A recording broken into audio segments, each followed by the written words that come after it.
Disgraceful. Raphael Rivera's voice boomed through the living room as he flipped the coffee table in a fit of anger. Amelia and Charles had just returned from the hospital and sat rattled on the couch before the raging gorilla of a man.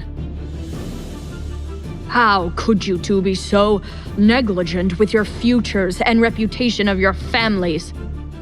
Charles, you animal, you dared to... Raphael reached for Charles's collar, and Amelia jumped to his defense.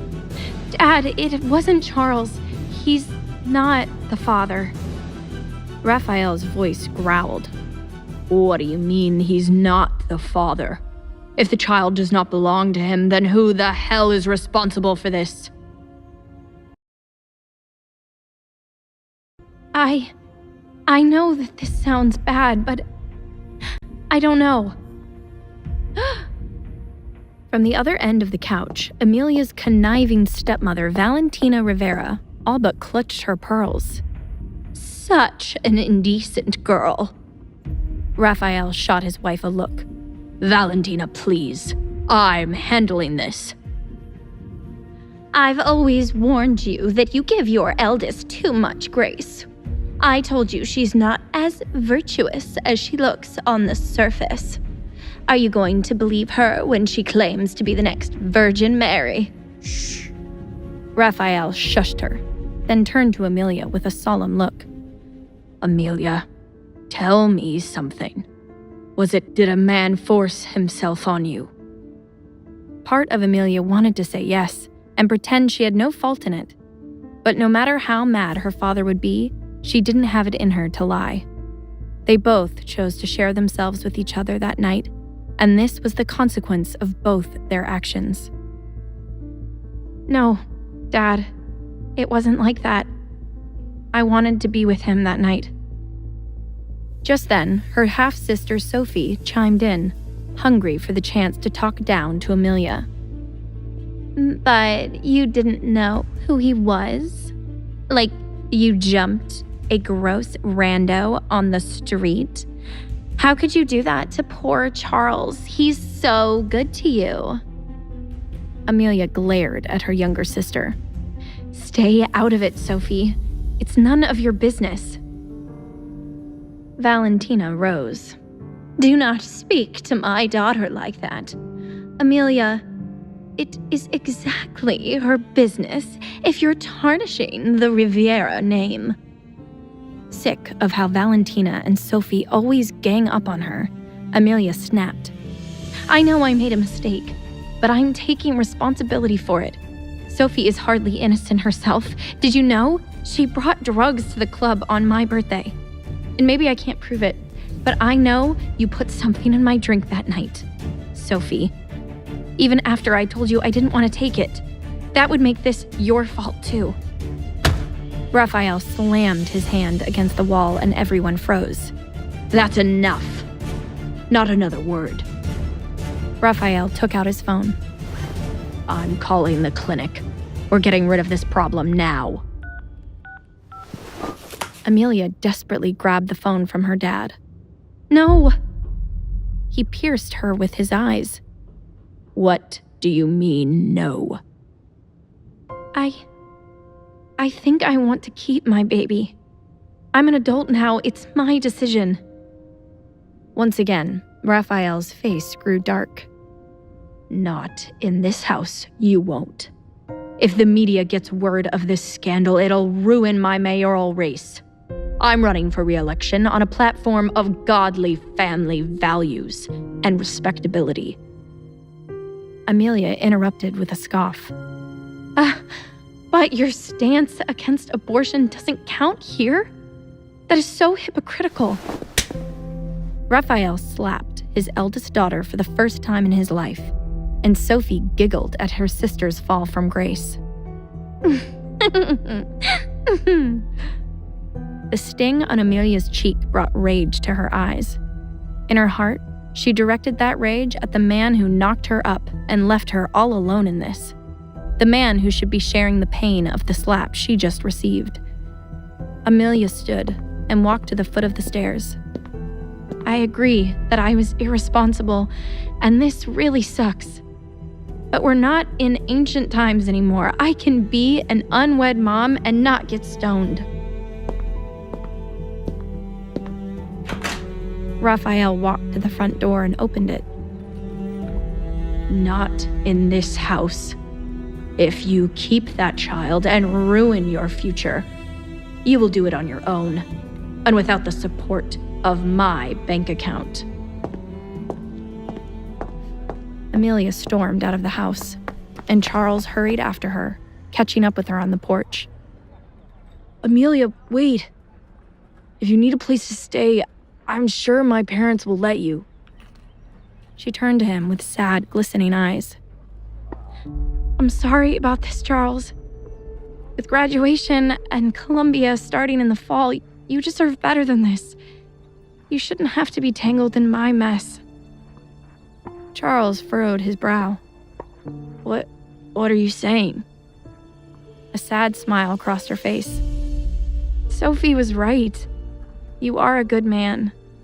Which means I know you'll want to help me, but it wouldn't be right for me to drag you into this. You can't do this on your own, Ames. Tears rushed to her eyes, but she forced herself to put on a strong front. Please, Charles, I have a lot to think about. It'd just be easier to have one less complication. I'll see you at graduation, okay? Amelia turned and walked away as fast as she could, knowing her resolve to say goodbye to Charles would crumble if she looked into his eyes 1 second more. It broke her heart to push him away, but with his whole life ahead of him, she could never forgive herself if her mistake held him back. After today, this was where their paths would have to go separate ways. Though Amelia knew nothing about the identity of her child's father, there was one lead she did have: Mr. Cortez. She had his lawyer's name and was determined to use him to let her mystery baby daddy know that he wrecked her life. One email later, she was sitting in Mr. Cortez's office the very next day. Miss Riviera, lovely to see you. Amelia cut him off to let him know she'd be running this show. Before you say anything, Mr. Cortez, I only reached out to you because I thought the right thing to do was let your client know. He will soon have a child existing in the world. Not that your client knows anything about right and wrong. And let me be clear, my decision to keep the baby is mine. I didn't come here for you and your client to bully me into getting rid of it. My client supports you keeping the baby.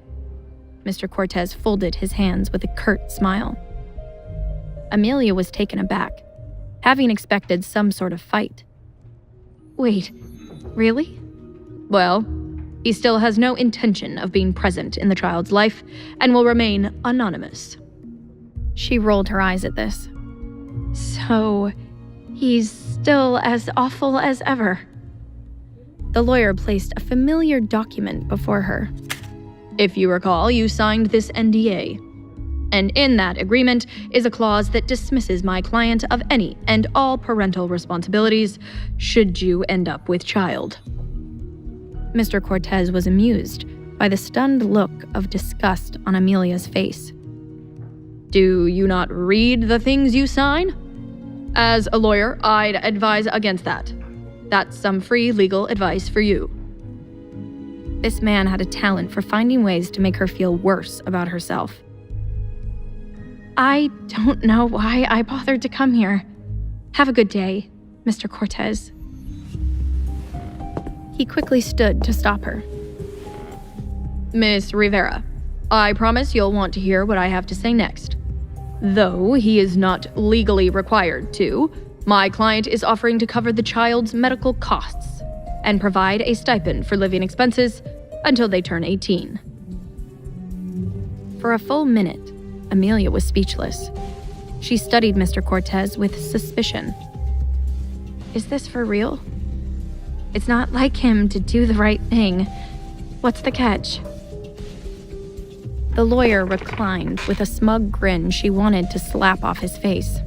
No catch. I understand you'll be attending Columbia University in the fall. Is he having me stalked? The fact that her kid's father managed to learn so much about her while she knew nothing about him was beyond infuriating. Mr. Cortez responded in a reassuring voice, knowing this would go quicker if she dropped her guard. I just need to know what New York hospital you'd like us to set up financial arrangements with for the birth. Oh, right. You can actually make arrangements with South Miami Medical Center. I decided to stay local for college. It's just easier considering my situation. Very well. South Miami Medical it is. Just then, he smiled like a shark, and it sent a chill up her spine. Now, for the catch. Amelia gripped his stapler, ready to throw it at him. You said there wasn't a catch. If I told you the catch up front, you might not have listened to our generous offer so willingly, and my patience is thin. With an exasperated sigh, Amelia sat back, but kept the stapler in hand, expecting she'd want to hurl it at his computer once she hears the next words out of his mouth. It's simple, Miss Rivera. The 18 years of financial support I outlined for your child is guaranteed as long as you sign this agreement. Mr. Cortez slid a fresh contract across the table. Amelia eyed the document wary. And if I sign this, what exactly would I be agreeing to? The lawyer took a breath and looked her straight in the eye. If at any point in the next 18 years, my client decides he wants to be present in the child's life, you agree to grant him immediate shared custody, and you, along with the child, must reside in my client's home. To know more, listen to the audio series Heir in Hiding, only on the Pocket FM app.